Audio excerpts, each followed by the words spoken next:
Hello, everyone. This is Bogie with the Young Gifted and Black Entrepreneurial Awards. I'm here with one of our 2016 honorees, William Dubose. How are you doing today? Hey, I'm doing fine. We are on one of your construction sites right now. Just let Yes, the people know, what do you do? I do architecture and interiors, mainly residential, some commercial, some entertainment, and some retail. Okay, you are getting the Strategic Vision Award this year. How does it feel? I'm ecstatic. I'm very excited about it, but at the same time, and moreover, I'm humbled. I'm humbled by it, and lets me know that I have a lot to do. Okay. You're originally from Chicago. Let everyone know, how was it growing up in Chicago? Chicago was, I believe it's amazing because it's a polarized city, I believe. So you get the best of everything and you get the worst of everything, and you know when you see them both, right? Yeah. So it's just amazing to be able to contrast and know what's good and know what's bad. And there's really not too much in between, at least the time when I was there. Well, I knew I loved art. I knew I loved art, and I was a fine artist. I would draw, I would go to the parks, draw people. We had the great taste of Chicago, where I would go and draw folks downtown.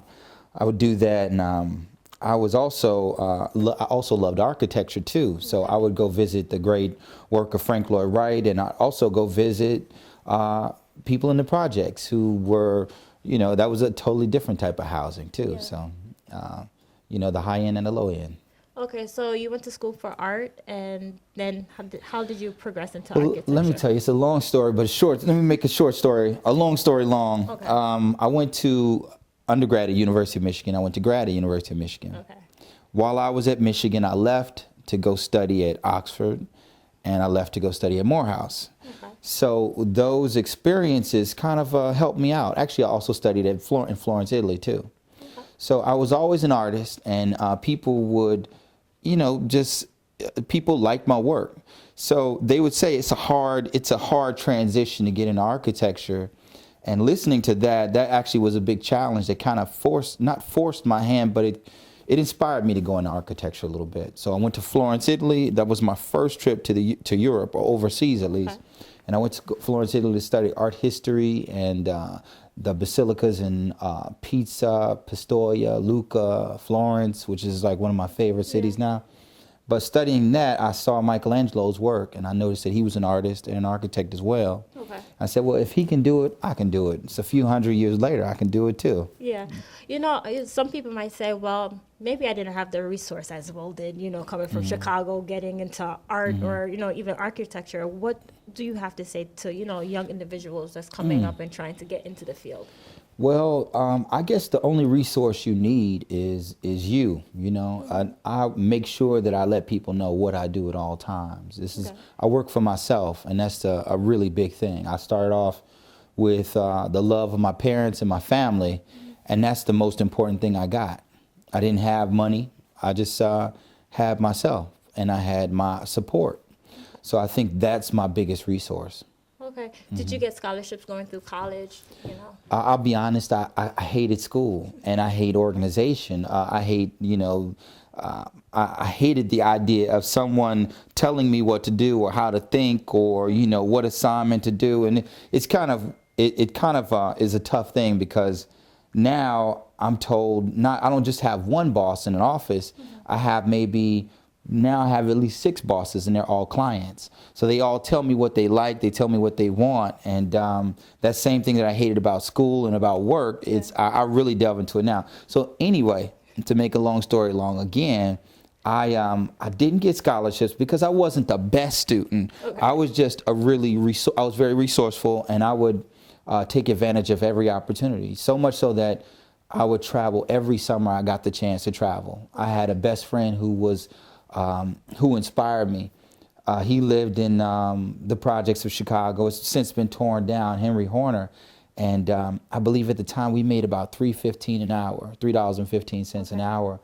But we would sell candy, number one, at school, and we would make $20 a day. So that's more than a part-time job would have paid us. And then we would also go and visit just folks who made money And they're African-American folks who made a lot of money. And we go sit down and say, you're going to give us some time. We talk to them, starting from Chris Gardner, Pursuit of Happiness, John Rogers from Ariel Capital Management. And they would take the time, surprisingly, to talk to us. And it was just, that was our first, basically our first bump with what, I don't know, our first bump with what success looked like, I guess. Okay.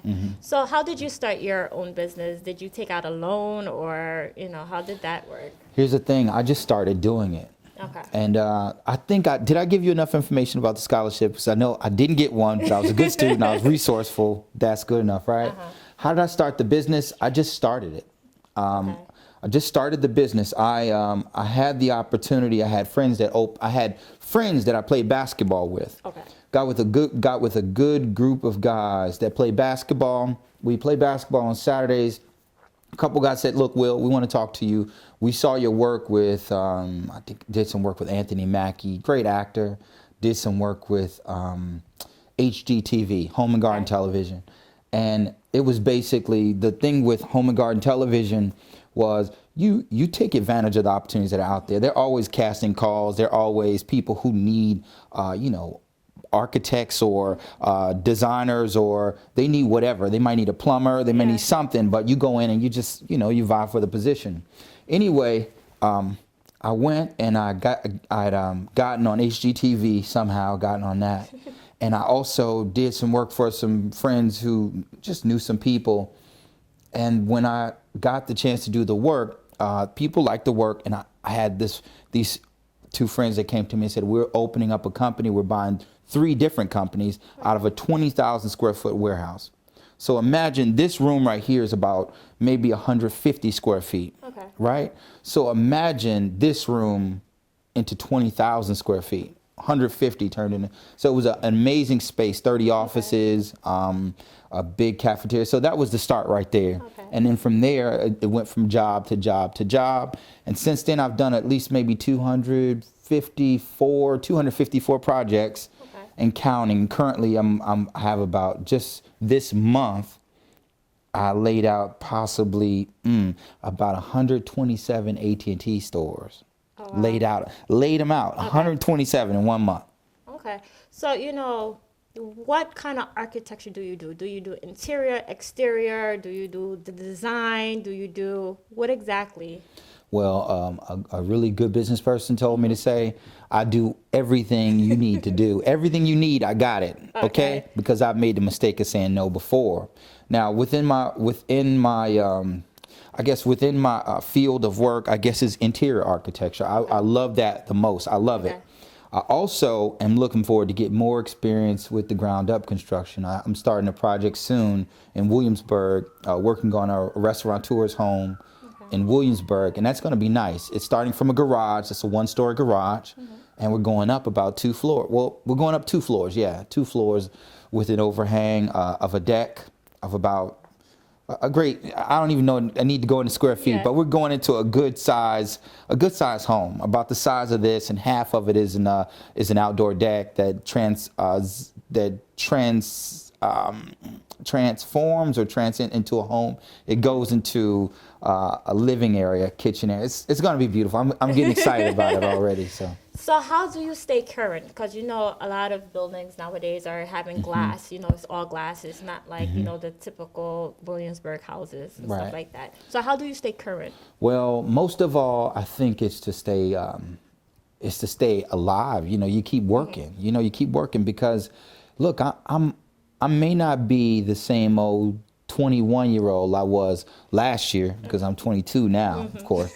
So, but at the same time, every day is new work, and I'm doing work that a lot of people have yet to do, and they need to, and they're figuring out how to do it. Right? There are a lot of people that don't know how to lay door or to hang doors. There are a lot of people that don't know how just a room is supposed to look. Baseboards, moldings, trim, things of that nature. The composition of a room. So while they're learning that, I'm still growing. I'm still growing. So I pull back and I go get I try to check out the new stuff, but also listen to myself. I listen to myself and I try to think about what it is that I think is next. Because that's why I do it anyway. Do you ever get any crazy requests like, oh, I just want a hidden door, or, you know, I want like glass stairs or something like that? I do, but when we talk about budget, now I've yet to meet that, you know, the fountainhead client. I don't know if you're familiar with the book, The Fountainhead. I've yet to meet the fountainhead client where, you know, that person just can do anything, has no budget at all. Yeah. But when I start to talk about budget, that's when we start to bring things back into the realm of like real life, right? Okay. So what has been your greatest accomplishment so far? My greatest accomplishment so far, there are a lot of things, and I think it's right now it's the opportunity to spend time with my daughter, and that's like, you know, as a good friend of mine pointed out, it's just like the most valuable thing that we have is the time that we can spend, and working for myself that allows me that time. Now I'm not by any means, I'm not rich, you know, I am able to set aside that time to spend with my daughter. I was also able to take my mother on a trip. We went to Florence. We went to Florence and Venice. We flew to Venice, and then we drove through Tuscan mountains, and we got to Pisa, and then we went to Florence. And just to do that, just to spend that time with it was amazing, and it's great. And since I've gotten a chance to just spend great time with folks, and I think each one of these experiences is a great experience too. So personal and professional, they're both all coming together. Okay. So what should we be expecting from you for 2016? 2016, I move forward in design. I just keep doing what I do. Okay. I have bigger goals in mind, and we want to see how it unfolds. I mean, I have work to do. I want to be a person that affects our culture. Okay. To make change in our culture, and I think through housing is where we get happiness, and I want to affect people's happiness too. So happiness and culture, just affecting both of those, and I'm ready. To be recognized is something, because there's a lot of hard work that goes into it, and it's not, you know, through anything, any entrepreneurship or any type of work that you do for yourself, it's a big challenge, right? Okay. So in that challenge, you're going to see the pitfalls of lack of money, lack of resources, lack of, you know, no rent, no lights, no whatever. You know, sometimes you might see that. Yeah. And you're going to have doubt, and you're going to find a way not to do things. Some people call it failure, you know. So I think just it means that I can keep going through a lot of that stuff just because I have the support of a group of people like YGB, the YGB Awards Committee, or the YGB Group. Okay. I just want to say it correctly, because I really appreciate what they're doing. Well, it just means a lot, because it means I have support, and just by having that support, sometimes it springs you forward even better. It makes you take note that there are people following you, and there are people uplifting you. Okay. Well, I want to congratulate you on your award, and I look forward to seeing you February 24th at the YGB Awards. Great. Thank you. Thank you. Thank you, YGB.